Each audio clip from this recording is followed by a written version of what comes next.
Alright, cool. Welcome to Level 3 Focus. My name is David. Thanks for joining us. I hope you enjoyed James's show just before this on meter management. Today, I've titled the show just a very simple title. It's just patience. I didn't want to go for anything cool or tricky or punish or anything, just because this is a very simple topic. I'm going to be talking about the Street Fighter 25th anniversary tournament matches last night in Super Street Fighter 4 Arcade Edition version 2012. I'm going to use a few matches for examples. One will be Justin Wong versus Vangief in Losers Finals, where Justin plays Adon, and the other two will be Justin using Adon versus SnakeEyez in the Grand Finals, and then Justin using Rufus versus SnakeEyez in the Grand Finals. I hope you all had a chance to watch the stream live. I felt, especially yesterday, it was a great day for fighting games. All of the fighting games that showed up, all of the Street Fighter and Street Fighter related games that were there. It was the Third Strike tournament was probably the best Third Strike tournament that has happened on American soil in some years. It's been a while since we had anything like that. It was Mester Yun, Chirithi Chun, Amir Chun, Pyro Lee Yun, Ricky Chun Ken, Eric Chin Yun, Neiman Ken Hugo, Alex Valle Ken. And those are some of the best players in SoCal, but also in Japan, in China, and in NorCal. And they all made it out. It wasn't just them. There were players from Florida, Seattle, Arizona, all over the place that came out, and I had a blast on a game that I haven't, been able to see that much in a while. I hope you enjoyed the Street Fighter Cross Tekken Top 8. I think a lot of people were just expecting that would fall flat, as I think a lot of people have expected the game has in general, but I hope at least that showed you that the game can be really interesting and fun and cool and diverse.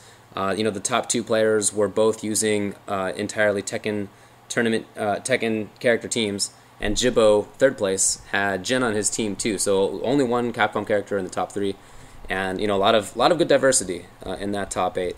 And then in Street Fighter 4, another great tournament. Just the list of players was crazy: SnakeEyez, Justin Wong, Vangief, Jace, Claky D, Latif, PR Balrog, Filipino Man, Mike Ross, LPN, Lucan, Chirithi, Flash Metroid, Flo. I mean, it was a great tournament. It was probably the hardest one to qualify for out of all of these Street Fighter 25th anniversary tournaments that have happened in the United States. It was a real tough tournament, and I thought that at the end of it was something that, clearly I like. All right, I was a Zangief player when I played competitively. No surprise that I would love having two Zangiefs in the top 3, but that affords me the opportunity to talk about something that is super important in fighting games. It's patience, like I said at the outset. That's what I want to talk about today. Patience is a giant part of any strategy game. Fighting games are no different. If you can wait for the right time to do whatever it is you want to do, then you can actually do it. And if you pick the wrong time, in a lot of cases, you're just screwed. You're going to lose life. Maybe the round is over, maybe the game is over. Lots of bad things can happen if you can't stay patient. Now, of course, there are matchups and play styles that minimize patience, but then there are matchups and playstyles that maximize patience, and that's what we saw yesterday. Very, very patient players. There are particular matchups where it comes up. If you're playing against Dalsum, clearly you need to play patiently until you find the right opportunity to go nuts. Against Morrigan, clearly you need to play patiently. Same kind of deal. If the opportunity arises, take it, but you're going to have to play patiently for the most part. There are a bunch of things that patience can do for you, right? In some cases, you just get to live. You don't get killed. So there are some situations in Marvel where you can't be so hasty with your push blocking, right? You got to just let the situation happen. Don't push block, or else Virgil will have a better chance to kill you. Don't push block in the air, or else maybe you'll get an air grab set up, something like that. In Street Fighter 4, this is the way to block counter hit setups: is to be patient. You can't go all willy nilly pressing your crouch techs, or else you'll get killed. It can let you find a way in eventually. Nobody is perfect. Everybody's human. People are going to make mistakes eventually. That's how it goes. If people could play patiently, then we wouldn't really have tournaments anymore, and it would be a lot less interesting to play and to watch. And then you can kind of use your ability to out-patient your opponent to frustrate your opponent into making bad decisions. A lot of people find this, even at high-level play, that they can't be extremely patient. They can't be the one who's the perfectly patient player.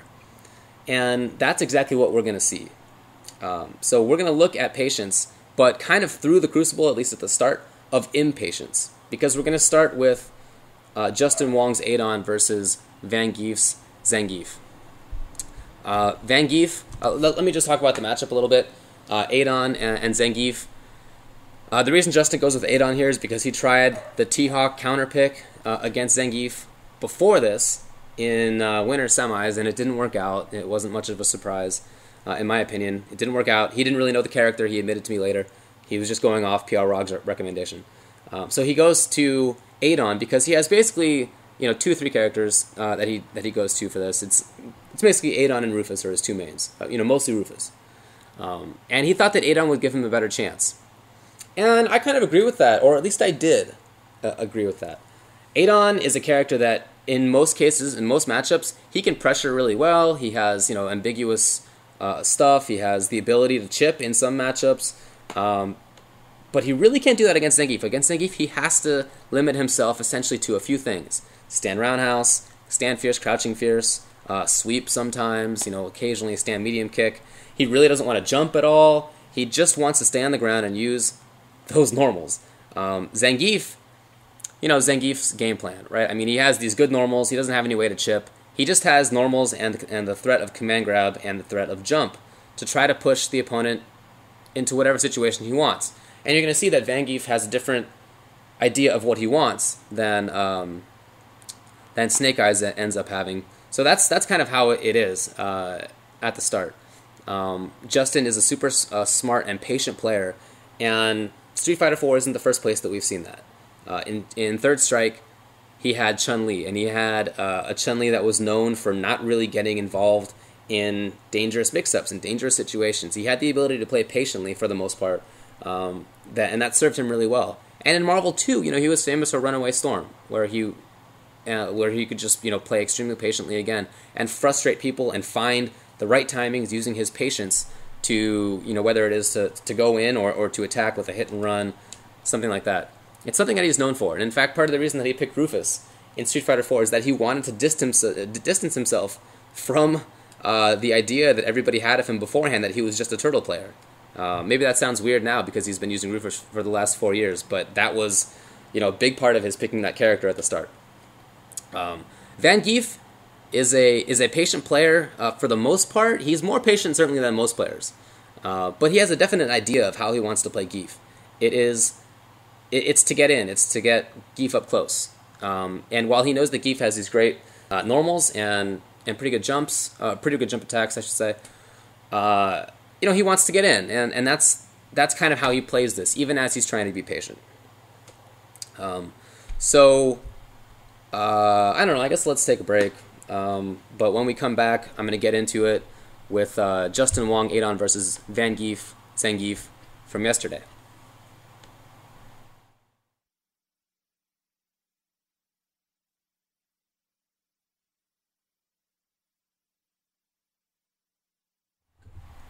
Okay, welcome back to Level 3 Focus. Like I said, we're going to start going now over Justin Wong versus Vangief's Zangief from yesterday at the Street Fighter 25th Anniversary Tournament here in Los Angeles, the qualifier for the Grand Finals in San Francisco. I hope you watched, because I'm just going to give everything away. I did tweet out, actually, the full video links to Justin versus SnakeEyez, although not to Justin versus Vangief, but you can find it on YouTube pretty easily. If you want to go watch, say if you're watching this on YouTube later, if you want to go watch those before you see me chop it apart, go check it out. But as for now, let's get into this. Mr. Assistant, excellent. Thank you very much. So, keep in mind what I said about this. It's mostly a ground game, especially for Adon. Gief is going to be doing, a lot of normals. He has occasional jumps, that sort of thing. one thing to know about this is that Gief can actually whiff punish Adon stand roundhouse with both stand strong and actually stand roundhouse if he's fancy enough. A lot of people don't have the reactions or the spacing to make that happen, but it's possible. And that's why I think that Vangief is actually fishing for stand roundhouse a lot. So, you've already seen some impatience here from Vangief. He's walked into stuff, and watch how he walks, right? And watch when he jumps. He's not really pressing buttons anymore. And that's Gief's key in this match, to stay very patient, to press buttons, and to know when the right time is to do it. You have to know when to jump as well. That's obviously super important. Justin Wong gets out of the corner. And now, Vangief, obviously impatient right there with that random green hand, looking for shenanigans into the Ultra. But Justin's patience is clearly outclassing him here. And that's, there's the punish I was talking about. That's why Justin has the big life lead. It's basically because of the patience. And Vangief is a really strong player and can guess timings really well. And so he's been able to get over stand roundhouses with jump fierces a few times now. But I don't know that that's really a long-term strategy for him. And that's another little bit of impatience. He did have a few more seconds. That's just a punish on the sweep. Adon sweep is pretty fast. Zangief down toward roundhouse is pretty punishable. So that's it. And now Vangief has seen Justin's game plan with Adon. Stay on the ground. Justin didn't jump toward once, except for when he was in the corner and forced to do it. And other than that, he pretty much stayed on the ground. Pressed down roundhouse, pressed the fierces occasionally, and the sweeps occasionally. Justin, see, gets impatient just for half a second, and pays for it on that Jaguar kick. So now he has to come back. And if Vangief were to play this very patiently right now, you know what? I don't really like Adon's options for getting in on Fortress of Zangief. But Vangief, like I said, has a definite idea of how this matchup should be played, or really of how Zangief should be played. And it's to get in. It's not necessarily to pester with normals. I was guilty of this too as a Gief player. I wanted to get in. But that's not really how the Russian is played at his best moments in some matchups. Justin, again, just pestering with those normals. Throwing them out there. He's seen that that Vangief isn't really whiff punishing them all that much. It's come up a couple of times, but for the most part, he hasn't really been able to. And so Justin, I think, isn't that worried about that stuff. All right, I mean, hey, Vangief is a good player, like I said, and he knows the timings on things. He can guess timings on things really, really well. So he evens it up. And now back to this very patient game. Notice where Justin Wong is standing. He's standing at pretty much where he started off. He's moved forward a little bit, and that's great. If you're playing against Zangief, the best thing to do is to not move backwards, is to move forwards. Cautiously, obviously. But you don't want to get backed up, and that's exactly how Justin is playing right now. Look how much time has gone off the clock. Justin hasn't dashed forward. He hasn't jumped forward. He hasn't done anything like that. He's content to just basically keep this life lead for the whole time. And Vance, Vance is trying to play more patiently. He hasn't jumped. Oh, never mind. And when he jumps, that can trade for the combo. When he jumped there, it wasn't the right time, unfortunately, for him. Like I said, that's not really a long-term strategy. So now, Vangief, gets the very far link. And he has to kind of hope that he can whiff punish stuff better, because so far he hasn't really been able to. Justin's been getting pushed back just a little bit. He's not in the corner yet. He's actually not even that far from where he started off. But he has the life lead. Oh, that's not a great idea right there. And again, Vangief just getting way impatient. I don't know why he thought that he should bring out that SPD there. Clearly not in the right range. Maybe he intended to do dash first. I have no idea. Maybe he was looking to hit a stand roundhouse as Adon goes out. And look at him just bulldogging. He's just hoping for stuff. Holding toward on the stick throughout that whole range. And Justin was willing to give it to him because he's seen Vangief get impatient already. So Vangief's got to try to think about how he can play more patiently, because he's getting outclassed by Justin in this matchup that is essentially about who can play the most patiently. And obviously Justin doesn't really need to change that much. I mean, he had good timings on his button presses. It's really about, all he can do here is press those buttons at the right times, not jump in, not play impatiently. Yeah, we did the commentary for it. It's weird seeing yourself on stream. At least I can't hear myself right now. Yeah. Yeah, on that intro reel, if anybody watched it yesterday, there was a little like intro reel where it had some of the best moments from the previous Street Fighter 25th anniversary tournaments, and one of them was when when James goes, "Why are you jumping for?" Like basically like that, and I definitely had some stupid stuff on there too. It's just really weird hearing yourself. In conclusion, so Vangief is going to have to try to whiff punish better. It's pretty much it. I mean, with how he's committed to playing, that is to say, to getting in, that's really all he can do. And you're going to notice that Justin is totally fine with just milking these seconds off the clock. He thinks that he can, use his footsie normals better. And he's not being, goaded into jumping. Keep in mind what I said about one of the things that patience can do for you. If you are able to out-patient your opponent, then you can force them into making stupid decisions. And we've already seen that a couple of times here from Vangief, where he's just pressing way too many buttons right there. I mean, that was crazy. In the context of this match, that was crazy. To press that many buttons and to be able to overcome that is not going to be easy for him. Look where Justin's standing. Exactly where he started off the round 50 seconds before this. And yeah, luckily for Justin, he didn't get ultraed in his... Oh, yeah, that's right. I forgot about this. So Justin makes one bad decision, and that's Dragon Punch FADC to ward. You're not going to see him do that much more. So now he's caught in the corner. And yeah, Vangief thought he should be patient there, and Justin was willing to take a risk. And yeah, I guess you can't see it in 100% well. Oh man. So okay, Vangief had a few impatiences of his own. He ends up taking the round in part because of them. Nobody's perfect, like I said. Part of the game in patience is waiting your opponent out and looking for particular opportunities, because nobody's perfect and people can make mistakes. And so Justin Wong makes a couple of big mistakes in there, letting Zangief jump in, doing the Dragon Punch FADC to ward, advance with a mistake of his own. Justin could have punished it better, but just wanted to be sure that he would get the crouching jab. Yeah, Adon can punish that at any range, the down toward roundhouse, with stand roundhouse, but Justin wanted to get the sweep, just to get the positioning a little bit stronger for him. And yeah, I don't know what Vangief's doing right now, but he's clearly going nuts. I mean, he's pressing a lot of buttons, he's looking for green hand, he's trying to figure out stuff out like crouching strong. I don't know whether he's doing that intentionally, but I think he might just be, trying to figure out how to play this match. Yeah, just going for SPD. It's not really long-term stuff. And yeah, Justin can punish that again, with Ultra this time. Justin Wong's patience, just outlasting Vangief.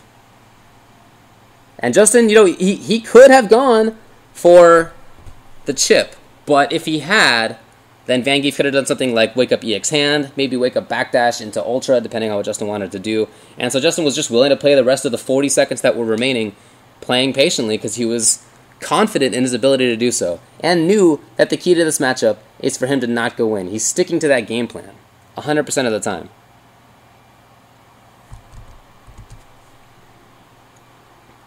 Yeah, Vangief starting to lose it here.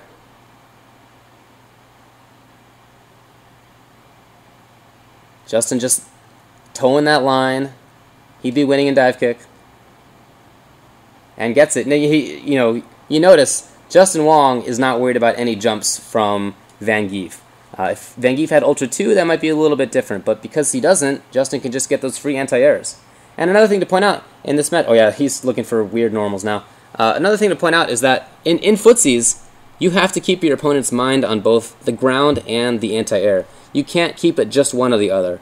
And the way that Vangief is playing right now is with very few real threats in terms of whiff punishing, in terms of jumps too. And so Justin Wong, when he sees a jump, can look for the easy anti-air because his mind is kept on that stuff. That's it for that. So that was losers finals, which was just 2 out of 3, probably thankfully. You're thinking, and you could see, okay, so there were some mistakes there from Justin. The Dragon Punch FADC, he didn't get an anti-air once. not necessarily because he'd been flustered by, Vangief's normals slash jumps, keeping his mind on both things, but just because he missed it. And those were a couple of reasons why he lost a couple of those rounds. It wasn't really as close, I think, as it looked on the round tally. It wasn't really like that. And so Justin Wong's patience compared to Vance's relative impatience, especially at particular moments when he started just pressing strong, and even when he woke up with that command grab for some reason, maybe looking to catch a stand roundhouse, that patience is why Justin Wong won. And that's the matchup. It's whoever has the most patience, or the more patience, is the one who ends up winning. So then Justin gets to grand finals, right? And his opponent is SnakeEyez, who he played earlier in winners semis, but played with T-Hawk, I think just to see whether PR Rog's decision to start counterpicking with T-Hawk really made any sense. It didn't really, and so Justin Wong, that's why he went with Adon there.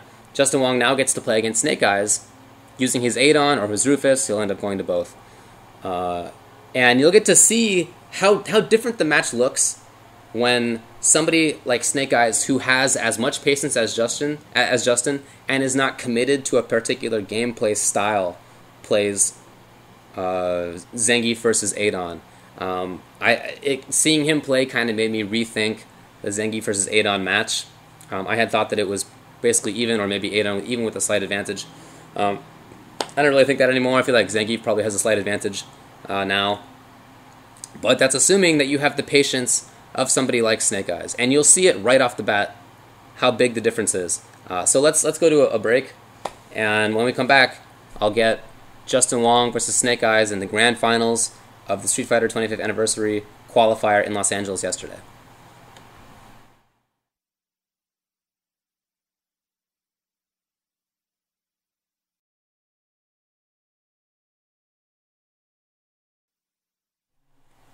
Alright, welcome back to Level 3 Focus. We're talking about patience today and using the illustrations of a couple of matches from yesterday at the Street Fighter 25th anniversary qualifier in Los Angeles to illustrate what it looks like when somebody who's very patient plays against somebody who honestly is a patient player for the most part, and a great player in Vangief. I have a lot of respect for him, and I think he's one of the best Giefs in the world, but who doesn't have quite as much patience as his opponent in Justin Wong, and who also doesn't have quite as much patience as the next guy we're going to see play against Justin, SnakeEyez. So SnakeEyez is not a new player.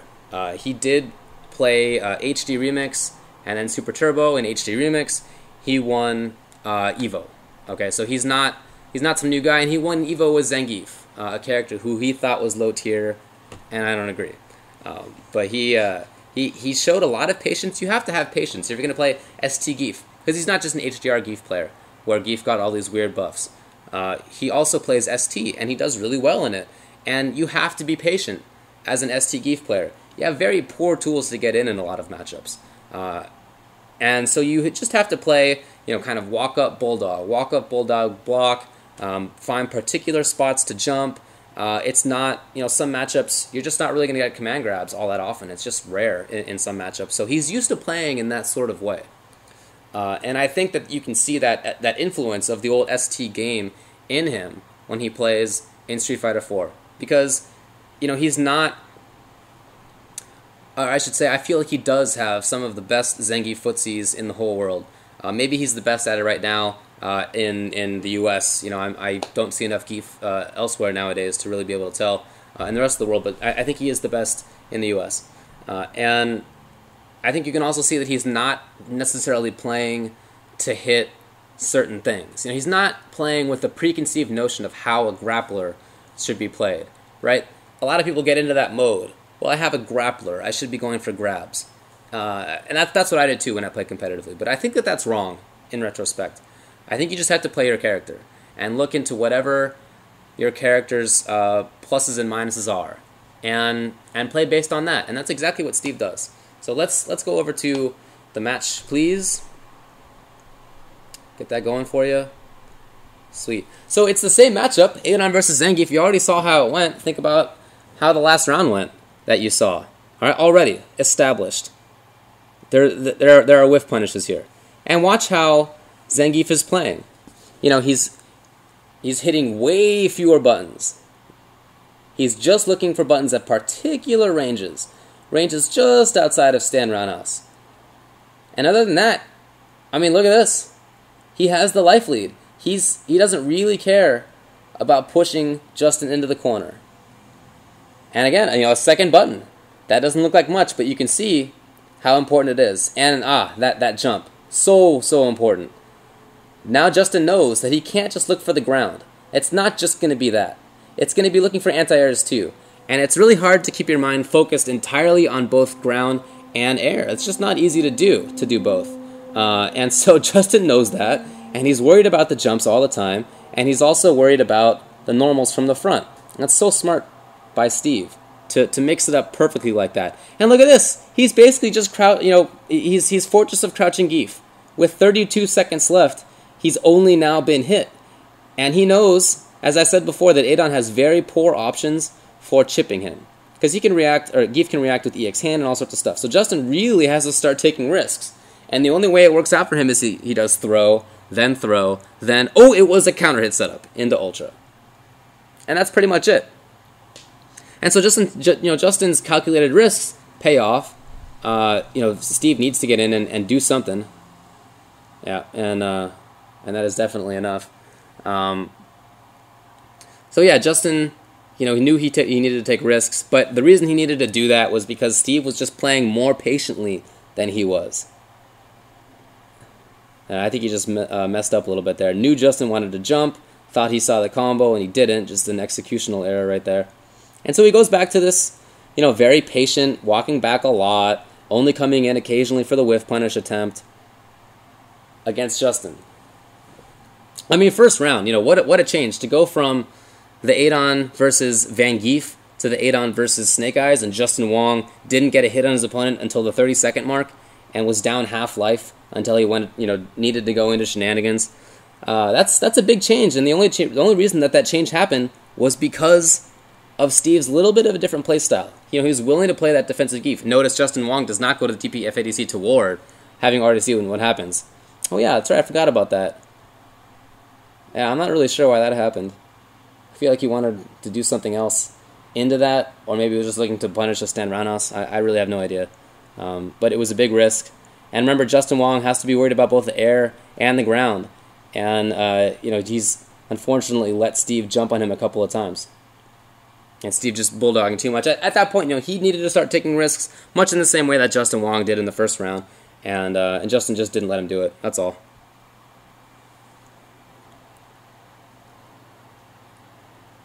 So back to this neutral game. Oh man.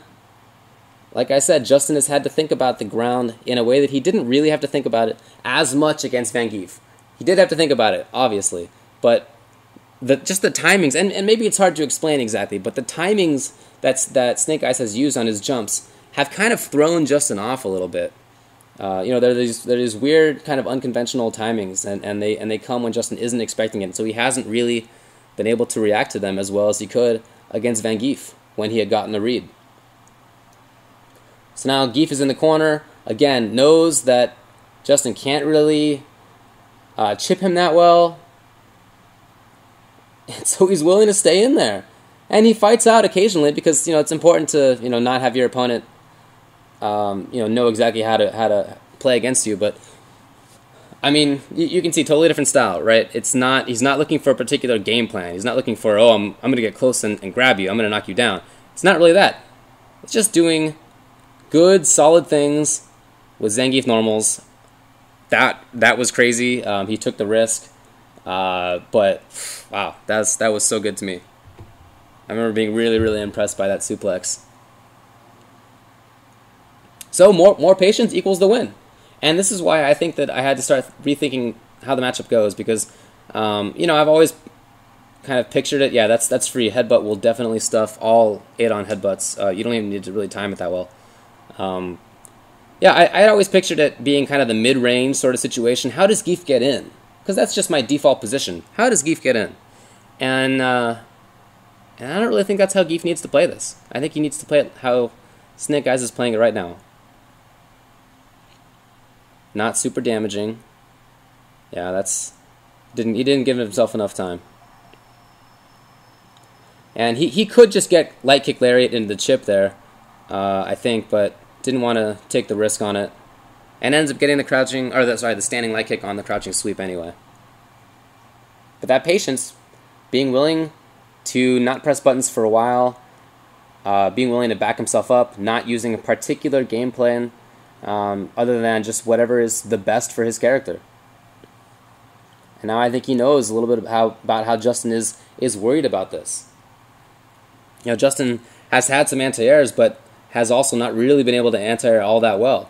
It's not that easy to press Dragon Punch under very intense situations, and if you can't tell, this is a really intense match. It's kind of a battle of just the wills. Which one is more patient? Which one can frustrate the other one? And like I said, patience, in addition to the frustration factor, can give you another thing in that it can force your opponent to do stuff. Once we've gotten down far into the ends of rounds, when one person has the advantage, the other one needs to start taking risks. And Justin's done that. SnakeEyez has done that too. And that's the advantage of having patience for the whole rest of the round gives you. It gives you the opponent starting to go crazy. And that's not really a long-term thing. So much of this set already has been played in that corner, in the Gief corner. Because Adon's ability to open up a Gief, just not really that good.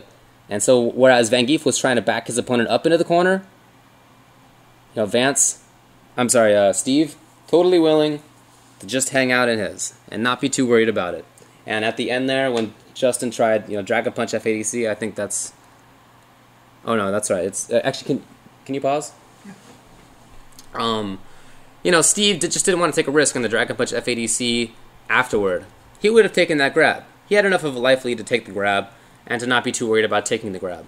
But he didn't have enough of a life lead to worry about taking the Ultra. And so if you're blocking, you're not going to get Ultra. There's no way. So he was willing to just see if Justin Wong was willing to throw him a few times. Maybe Justin was because he has been in the past. But he was willing to wait it out. And because he was willing to do so, Justin wastes all his meter, loses the ability to deal damage all at once, loses the ability to really threaten a comeback. And at that point, it was essentially over. Justin, I think, knows that it's over. And, I almost wonder if before that set, he too thought that Adon was better against Zangief than Rufus. In fact, that's probably why he went with Adon in both of those sets rather than Rufus. Because, probably like me, he was thinking that the game was supposed to take place in the mid-range, and that Gief is a grappler and is going to be looking to get in. But that's just not how it happened, and so he had to rethink how he's going to approach this extremely patient Gief player. And his recourse is to go back to Rufus. I think not necessarily because he thinks Rufus's match is so much better than Adon's. They probably both lose at about the same level. It's just that Rufus is his guy. I mean, he knows the Rufus character inside and out. He knows exactly the responses to different situations as Rufus. And so he's going to switch over to Rufus, and I'll get that when we come back from this break after this.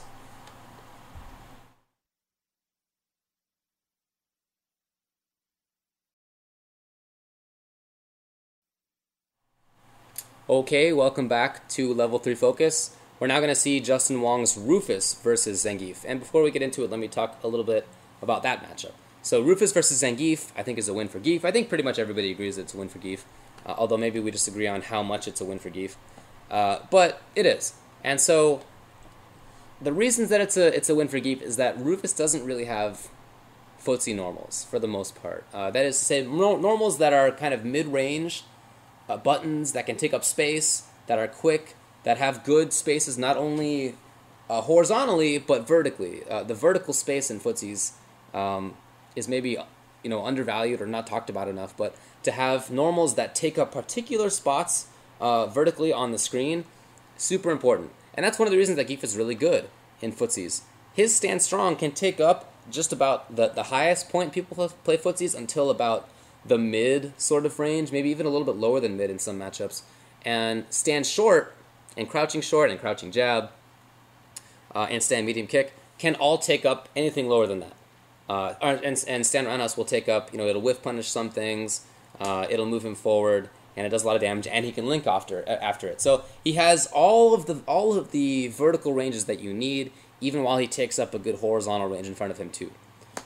Rufus doesn't really have that stuff. Rufus has Crouching Fierce, which works at a farther range, but is very slow, and if the opponent jumps over it at the right time, can get a full punish into whatever. You can even focus dash toward through it, and various characters can get things like, Zangief gets either SPD or Ultra if he's close enough, or stand short into EX hand. Some characters get Ultra. Okay, so there's this footsie normal that is very important to him for keeping people out, and it's not that great. Stand medium kick is basically his only other button, but it just loses to Gief's. It's just not really reliable. So other than that, the way Rufus has to play is by looking for jumps. It's basically Crouching Fierce and jumps, and the occasional sweep. And really, Justin and Ricky are the only ones to make sweep even work. The anti-airs are Stand Fierce. It's got a pretty good hitbox on it, but it almost always trades against Zangief. Crouching Strong is his other one, and EX Snake Strike is his other one. So he has these anti-air options that are okay. He has, not very good footsie normals. When he is flustered up close, his only getaway options are EX Messiahs. And, they do a little bit of damage, but in order to get damage off of it that's significant, that is, say, into Ultra, he's got to burn 3 bars. So, he can't battle that well in the mid-range, and he can't really get Gief off of him. So, really what this is all about for Rufus is finding the exact right place to place Crouching Fierces, and then putting yourself in the exact right range to anti-air. So let's get over to the thing.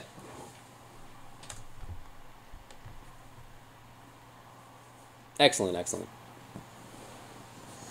So yeah, he's gone with his main character, the guy he's been using for a long time. He knows the match. He doesn't like the match, but he knows it. And SnakeEyez definitely knows it too. So you'll see stand strongs from Gief, you'll see jumps from Gief, yeah. Like I said, Rufus's anti-airs include normals and EX snake strikes, and if he doesn't have meter for EX, then Gief can jump on him a lot more easily. But I don't know, that's necessarily Steve's MO. He's going to play patient Gief again.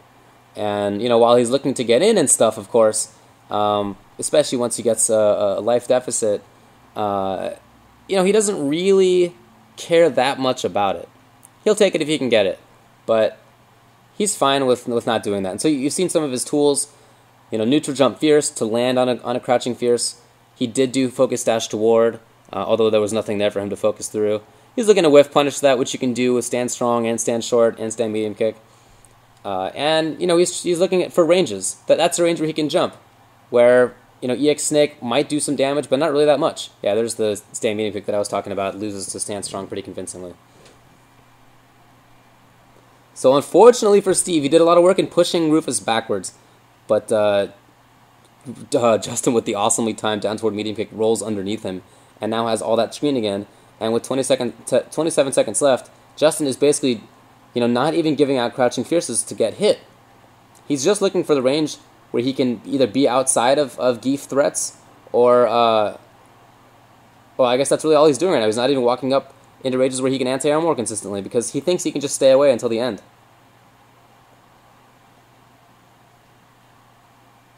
Oh man, that was so crazy.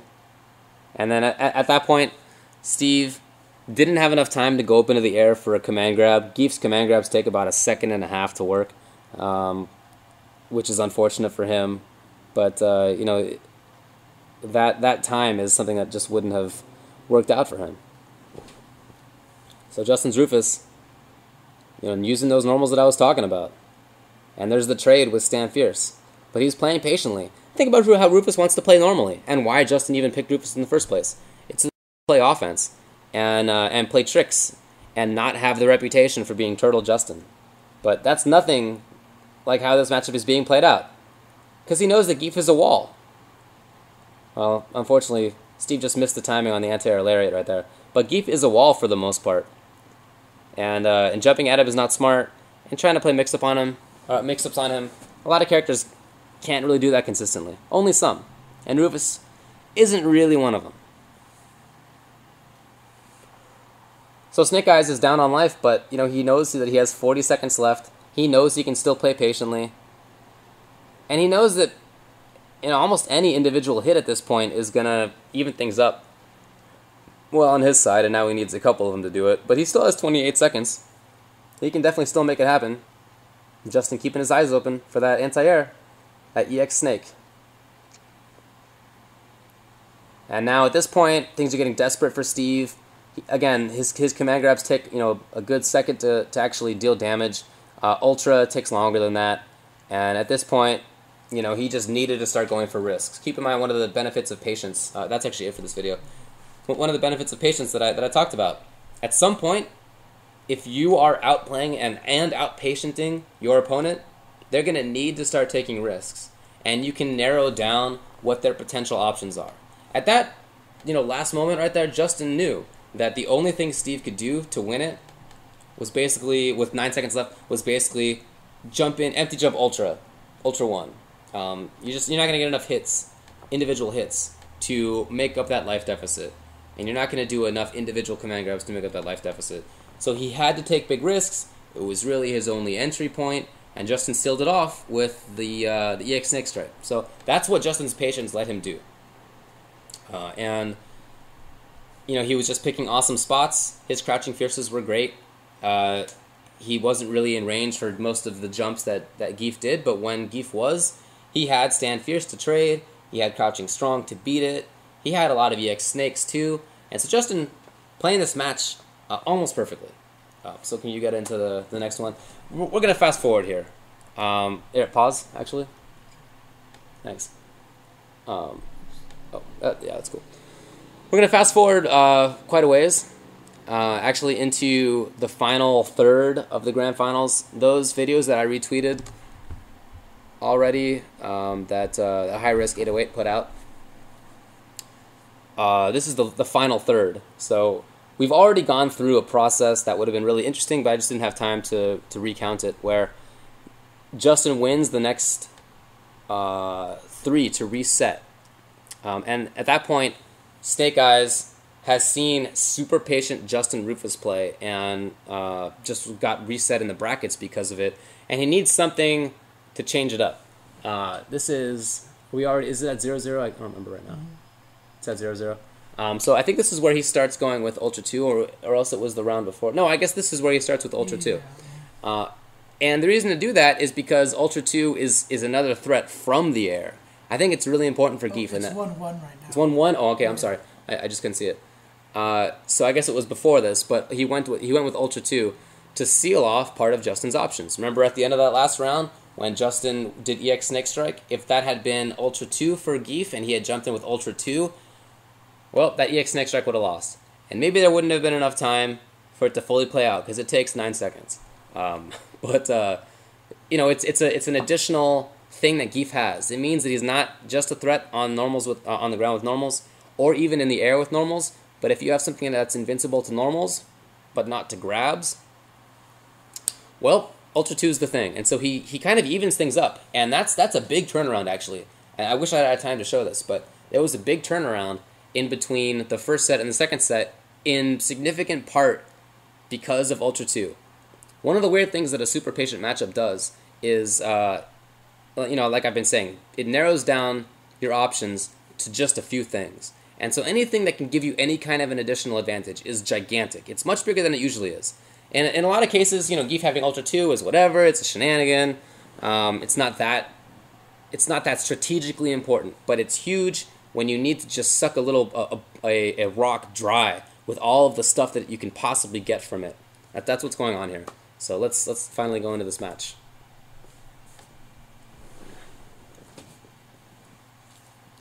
So Steve, going to many of the same things that he's gone to before. Same thing for Justin. Oh, this is already the second round in this? Okay. Oh, I guess so. Yeah, whatever, it's fine. Not a big deal. So look at Turtle Zangief right now.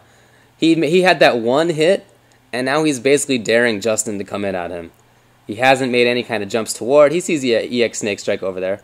He's really just looked for neutral jumps at ranges where EX Snake can't deal with. Oh, that's just a mistake. He wanted to just stand short, buffer EX hand, but got the whiff. He still has a life lead, and he's not really committing to anything that could take off life.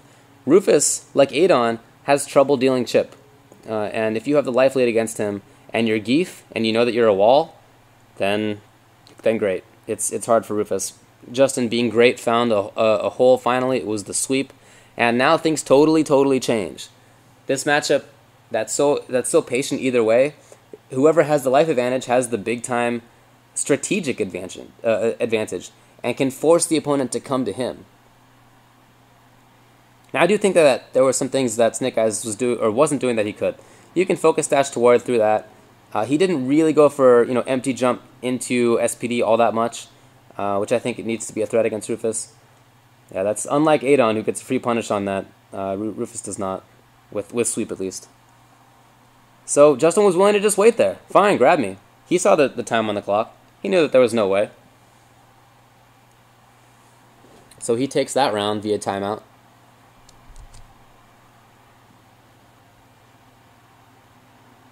And Geef trying to establish. Remember how I said it's so important to have both the ground game and the air game in a patient footsies matchup. You really need to, let the opponent know that you're going to do that both are threats, so that they can't just be myopic about one of the two attack angles. So again, here's SnakeEyez. He's got a life advantage. It's not big, but it does change how things have to play. You see he's not holding toward on the stick nearly as much, and you see Justin. Justin is still patient, but he's walking forward more than he was at the end of the last round when he had the life advantage. Ooh, there was the crouch tech in there. You saw crouching short, but it just wasn't in time. That said, SnakeEyez still with life advantage. He's just playing Turtle Geef right now. And Justin, I think, takes the life lead. Yeah. And now he's daring SnakeEyez to come out. Oh, finally, but he doesn't get it. That's right. He was just too late. He had time. He just didn't stick out the stand short fast enough. And could have done the empty jump spinning pile driver there, but didn't get it. You see how Justin is getting a little bit worried, not fully taking care of the anti-air as well as he could have. And wants to keep it super safe. Well, that actually wasn't entirely safe, but he went to it. And now things are starting to run out for Geef here. Starting to run out of time. Yeah, stand fierce just to make sure. And Justin's just going to try to stay away. And at this point, there's really no way that he can lose. Yeah. I mean, if that SPD did damage immediately, then he would have, but that's not how things work. So he gets down to tournament game for him, and SnakeEyez has got to now out-patient this guy who has been ridiculously patient himself. And what's he going to do about that? He tries playing more offensively at the start. Is that working? Not really. He gets the knockdown, but that's not really a consistent thing that you can go for in this matchup. And yeah, you see what I'm saying? He's trying to play more offensively to see whether that's the key, and it's clearly not. So he responds by going back to patient style. He does need to establish the jumps, but he's trying to be a little bit more patient than he was at the start of this round. This might be a lost round for him. Maybe that was a throwaway of a round. Knowing how important it is to stay consistently patient, or now he knows that. There's the empty jump into jab spinning pile driver finally. And again, okay, so he manages to take the life lead back. That's a big moment for him. Justin trying to get away. And now 43 seconds, so it's not over for either guy because it's only a few hits away for Justin. But SnakeEyez can go back to playing this very patient style. He's just looking for jumps to hit an errant crouching fierce. Justin, being very smart, is not giving him crouching fierce because he knows he doesn't really need to zone out all that much anymore. Now it's about getting in. And how's he going to do that?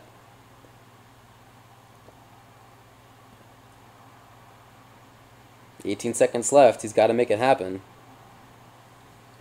And and SnakeEyez not jumping toward, almost not even pressing buttons at all, except for right at the end where he had a couple. Amazing round from him. So patient. It's so tempting, especially as a Geef player, knowing that you're a grappler player. It's so tempting to go in, but you just don't need to in some matchups. In some matchups, it's all about this very patient play.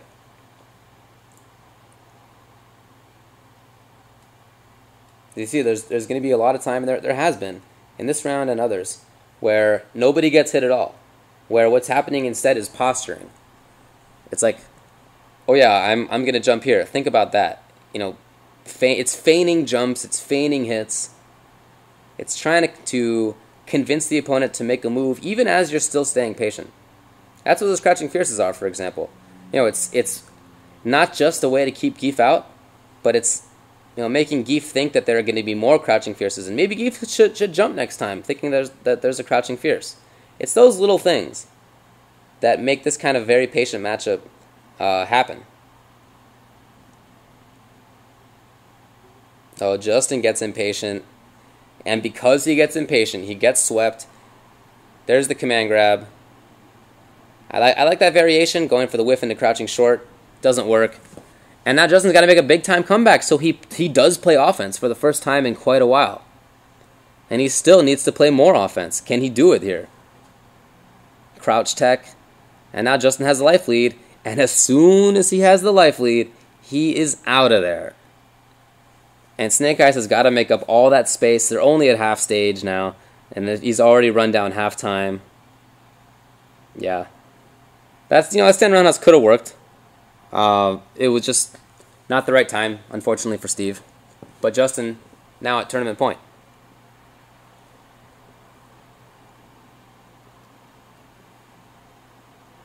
A little bit too close of a jump that was a free crouching strong, and Justin being really wise about it. Building some meter even though he had just built bar. It's probably just memory, so, you know, sort of stuff. Muscle memory. So think about the space that Gief is controlling right now. Oh, finally he got the stand short. And yeah, that's one of the counters you can do to that. The other one is EX ham, but I don't think Justin's even going to bother with that stuff. So the range that Gief controls is basically, you know, quarter screen in front of him, with both normals and SPD. And in some ways you can threaten a little bit farther than that with, like, you know, whiff green hand SPD or whiff stand roundhouse SPD, but that's not really a big deal in this matchup. For the most part, it's just in front of him. And Rufus controls crouching fierce a little bit, but we've already seen some weaknesses in it. And he controls anti-air to some extent, although not as much as he wants to. So it's kind of a weird matchup between two characters who would love to control more space than they do, but they're just not designed that way. SnakeEyez still with a very slight life lead. And Justin is going to need to solve him again. Even though it's almost nothing, Justin still needs to try to do something to get in. And so you see he's trying to throw fewer crouching fierces, try to do other things. If he does find the opening, SnakeEyez wants the EX hand so he can, because he knows he's an EX hand away from taking this thing. And so he builds up some meter to try to get it. It's, oh my god, I can't believe that's why he ended up winning. Oh, that's the time it out. That's hilarious. But not to time it out, it just worked out that way in pretty great fashion. Going down to the final game. And, you know, again, I've mentioned it a bunch of times so far, but it's because of all the patience in the first 90% of the round that in the last 10-15% of it, the other guy is forced to do a little bit of impatience. And that time it worked for Steve, because Justin wasn't entirely on point, but in the round before that, it was SnakeEyez who it worked for. Oh, I'm sorry, it was Justin who it worked for when Rufus was pressuring SnakeEyez in the corner. Just missed his media attack right there. Oh man, wake up sweep is crazy, but it works. And Justin just got too hurried. He is so worried right now, and you know, that's it. So SnakeEyez is one round away. Justin showing he had a little bit of impatience in there, trying to press in a little bit kind of a crazy way, and so SnakeEyez taking advantage of that impatience with, you know, a great series himself. So now it's his match point. Stand fierce, Justin knows the range. You see, Justin's playing a little bit closer in than he has in the past. Playing a little bit differently. There are very slight ranges that are different. But you have to pay attention to something that's that small in this kind of matchup. He's just outside of the range that Gief controls. He's not really at stand fierce range. And he's not really at ranges that his normals are the best anti-airs either. Only crouching strong is great from that range.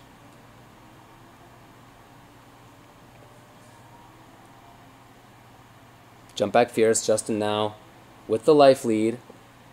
and he goes back to the outside range, a little bit farther away. This is a range where he can do crouching fierces. This is a range where he can do EX Snake or crouching strong against a jump fierce. It's more of a useful range, but it's more of a defensive range too. It's not really the range that he was at earlier in this round, where he was still playing patiently, but it's more of an offensive thing.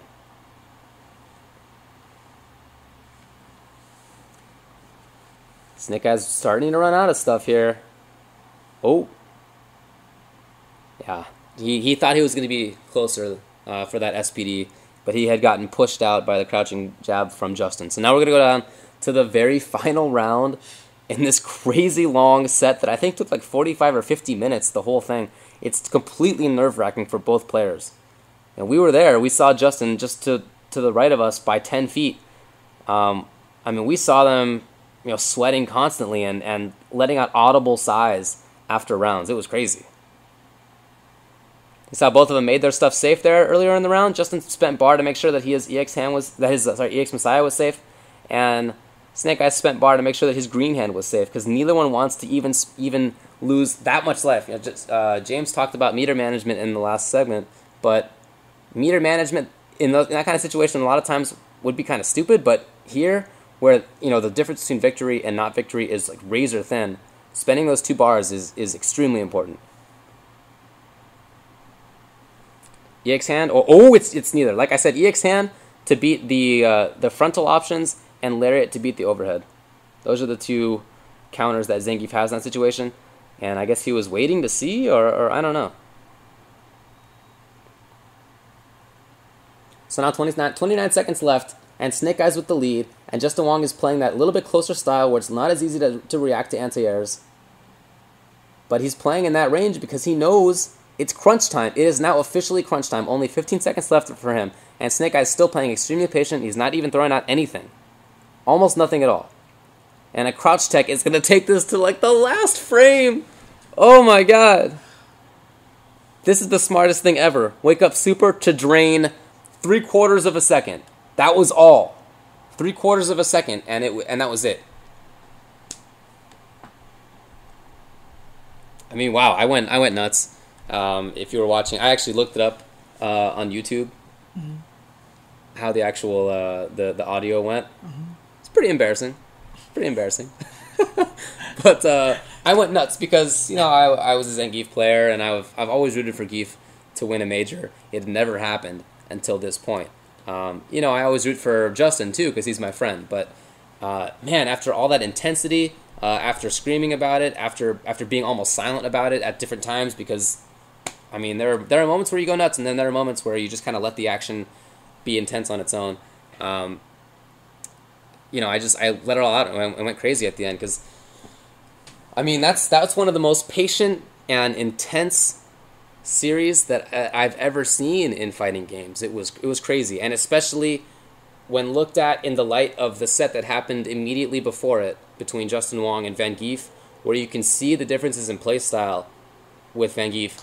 And you know what? They're not huge. They're not huge differences. They are slight timings, slight timing differences in jumps. They are pressing forward on the stick for 1/4 of a second instead of pressing back on the stick for 1/4 of a second. It's pressing 3 normals in the span of 10 seconds, or pressing 2 or 1 in the span of 10 seconds. I mean, it's this kind of a difference. It's not a drastic thing, but because the matchup is so all about playing extremely patiently and finding that one little opportunity, 2 little opportunities.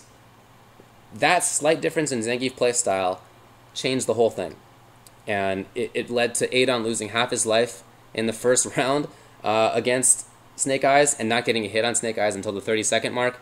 It led to Justin getting rid of Adon entirely. Then on the other side, it led to SnakeEyez getting rid of Ultra 1 in favor of Ultra 2 because he needed that additional threat as he was coming in from the air. I mean, if you'll notice, in the last video that we had, Justin did way fewer EX Snake strikes because of the threat of that Ultra 2. And even though it wasn't likely to come out at any one time, he just didn't want to take the risk because, as I've been saying, matchup is so razor thin on both sides that taking those additional risks when you don't need to is just not advisable. So that's how patience can play out. It can be frustrating. It can force your opponents into bad situations all on its own. And in some matchups, you need it. One of the cool things about Street Fighter 4 is that it's not just patience, right? There are matchups where it's crazy, where Vipers are burn kicking all around, where Seth is setting up craziness, where there are unblockables, where there are, patience, but it's kind of an active patience in the style of Dalsum, or in the style of a Vega, or something like that. But in this sort of matchup, where the spaces that the characters control are so weird, and where the options are so imbalanced, that is to say, a character is not like Ryu, where Ryu can do everything. He has good defense, good offense, good mid-range, all that stuff. Gief is not really... He has good defense. His normals are pretty good, but only at certain ranges. Rufus has good offense, but he can't really use it here. And so it's this really weird thing between two characters that are made to be playing in a different playstyle, being forced to play this patient style. And it was really cool. I thought it was a really, really cool set and really instructive. So I think that's going to be it for today. We'll be back tomorrow on Tuesday for Tuesday, as we call it, talking about stuff that we'll announce beforehand tomorrow. Again, if you'd like to go check the videos and see these undisturbed without me blabbering all over them, tough luck, because the videos that you're going to see have me blabbering all over them too. But I'll send the links out. I already retweeted them, but if you're watching this on YouTube, the links will be below this in the video description. So, all right, thanks for joining us on First Attack and Level 3 Focus tonight. We'll see you tomorrow.